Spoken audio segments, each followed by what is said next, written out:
So I think in my scramble to, get my ego under control or um,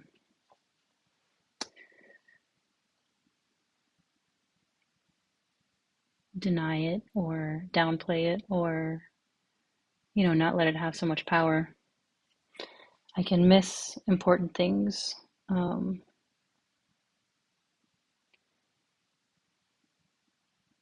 the one thing Gabor Mate says is that, you know, empaths are often children who were never allowed to be selfish. And it's still kind of my worst fear is that I'm selfish, useless, spoiled, ridiculous, all the things that I was made to feel like when I was a kid.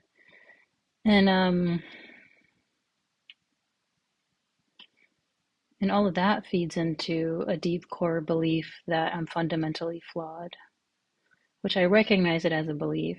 So it's not like I still believe it, and yet it definitely still lives in my body and my psyche.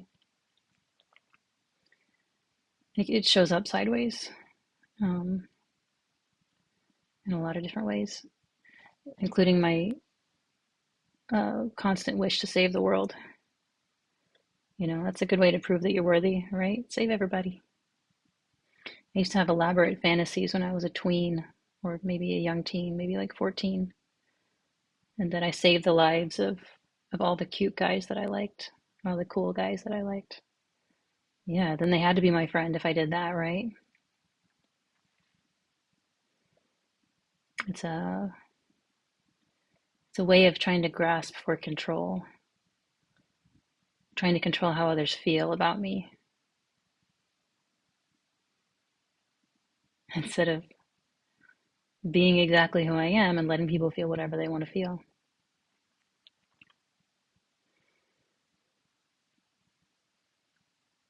But I want to mention that also one thing I can miss is the ways in which I'm not flawed. Or, even in the relative, there are ways in which I can be kind to myself. Such as, when I was a kid, yeah, I was dissociated, yeah, I was miserable, but I actually was tough. I was resilient. I was um, hopeful.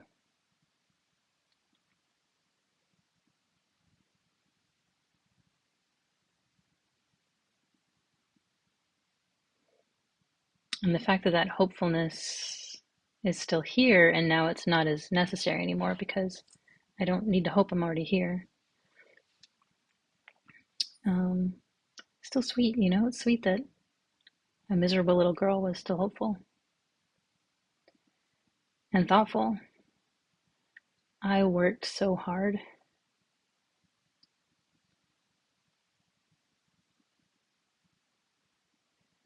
even at such a young age, to see both of my parents as human, even when they couldn't see each other as human. It's a lot to put on a little kid. It's a lot for a little kid to step up to.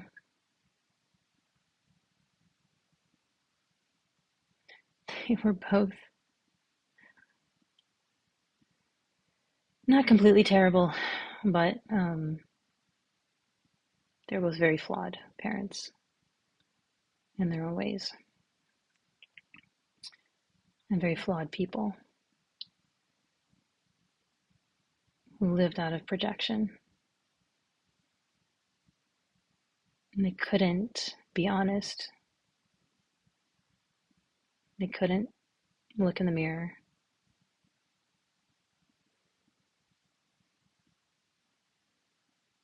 But I can.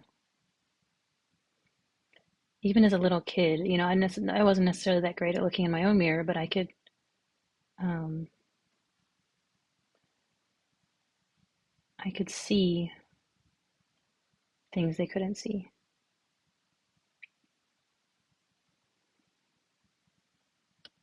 Similar to how I can see what both sides see on the Israel-Palestine question, and they can't.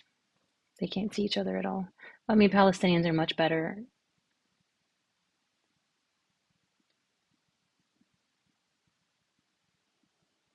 I'd say, I mean, they're much more truthful about what's actually going on. Um, and it reminds me of that H.L. Mencken quote: "Injustice is relatively easy to bear. What stings is justice." Zionists kind of know deep down justice is not really on their side. Or maybe they don't, who knows? Maybe they have such an ethnocentric worldview that it's never gonna there's never gonna be any breakthrough. Of all people are created equal. It's just not gonna happen. I mean, whatever, some percentage one way, some percentage the other. I mean, I know many non-Zionist, anti-Zionist Jews who have gotten beyond that binary, and it's beautiful. Many Palestinians too, of course. I mean, most Palestinians,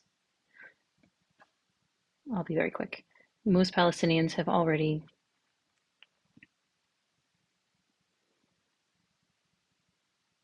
made peace with the fact that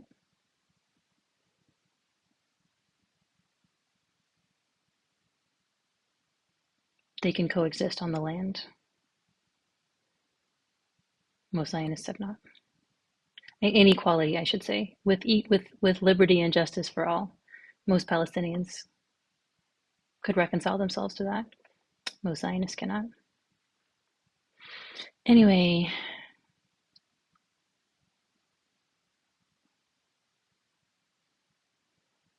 point is, as a kid, I was kind of forced into having, I was kind of forged into being someone who, a character who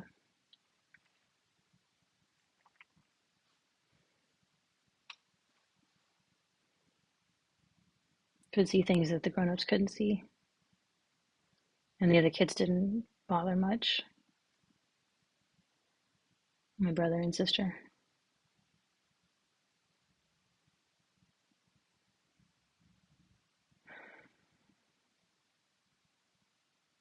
Somehow they didn't feel like it was all on their shoulders, but I did.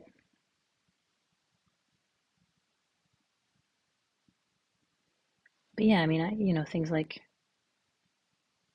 trying to be as little trouble as possible for a grown woman who I could tell was going through. I mean, after the divorce, especially, you know,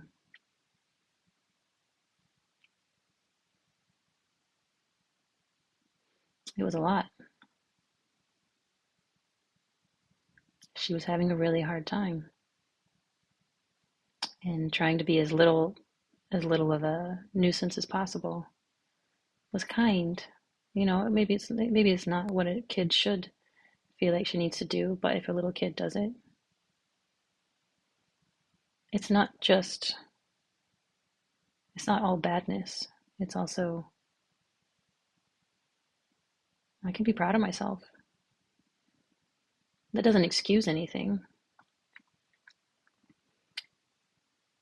but it can add on to the rest of the story.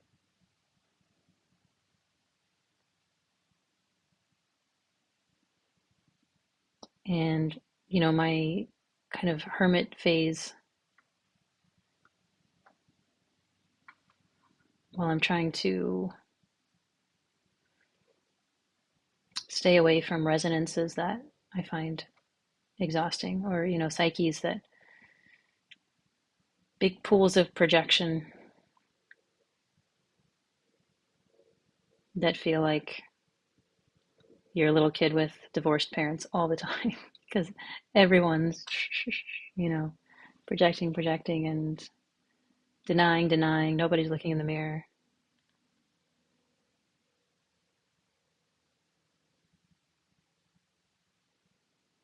I'm trying to look as deeply into the mirror as I can, like truth above all. I'm not perfect at it. Can't see what I can't see.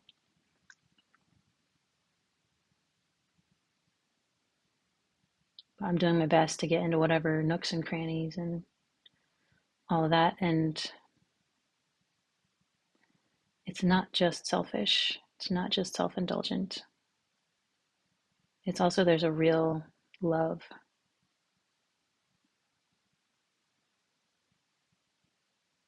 for truth, for love itself, a love that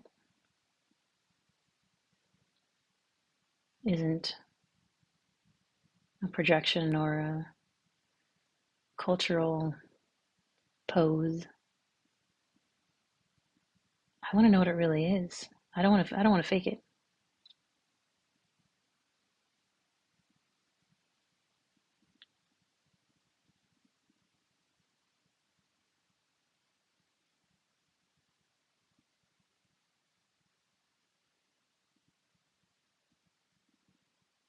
And that's brave. Maybe not really exactly, just because I don't have much of a choice. It's kind of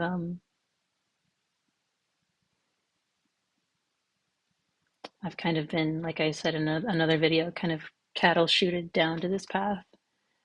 Um,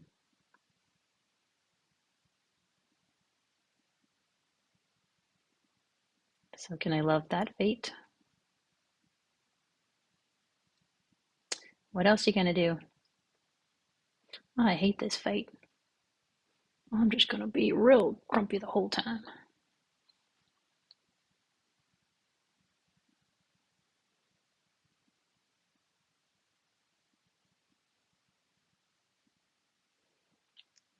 Last night I had a, you know how, people have dialogues in their heads of like sort of one part is kind of playing the part of the, but what about this? And another part in the head is like, well, this. One's part's kind of playing the professor and one part's playing the student, and questions are going back and forth. And I was like, who's that professor? Is that like my personality that's been repressed? Like, does that one think it's me? Does that one think it's going to take the throne when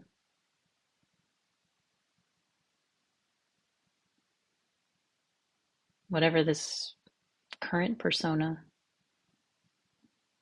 probably more repressed than the voice in my head, the professor voice or whatever, the wise person with a sense of humor in my head. And I kind of tried on that personality for a little while. That was kind of interesting. Like, put on that mask. What did that feel like?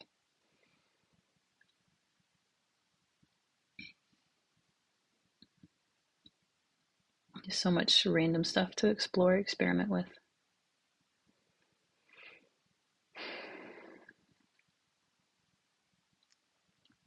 But yeah, the past two videos were just about me being way the heck up in my head.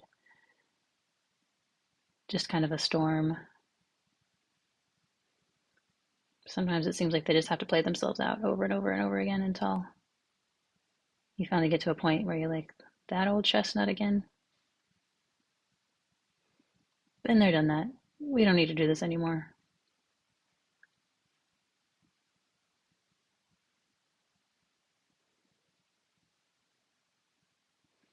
But yeah, I guess like it can stay stuck in the body, which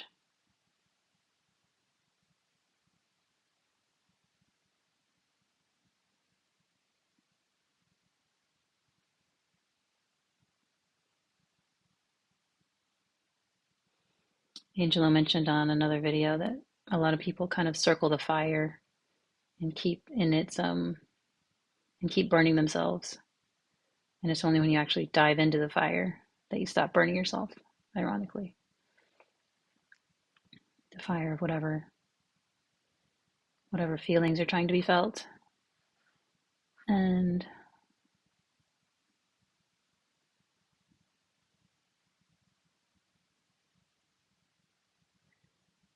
so that's what I'm working on lately. Like, I know there's no how to do it exactly. It's just like, but it's a question of seeing and accepting the resistance as well. And then things can get so transparent.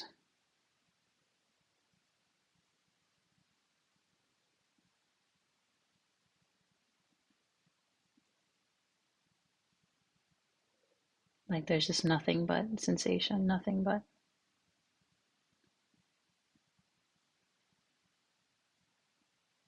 what is seen. And then the mind searches for a sensation that it can tell a story about. And then we're back to the races. But continue to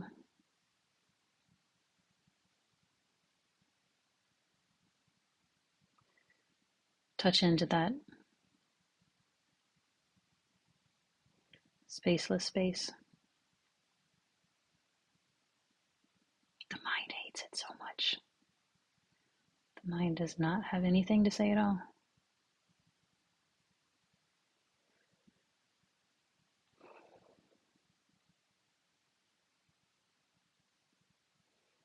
And yeah, I think maybe spending a little more time in those spaces put the mind on overdrive. It's like, no, get out of there. And it's very clever, of course.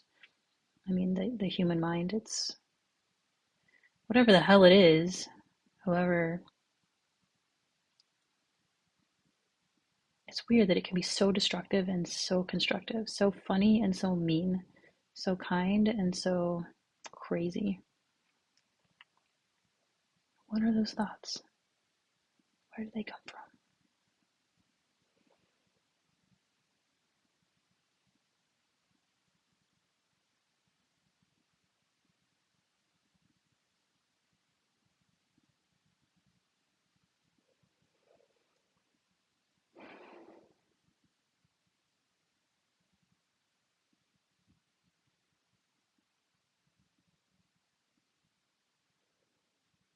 Gotta stop asking. Just stay with the mystery.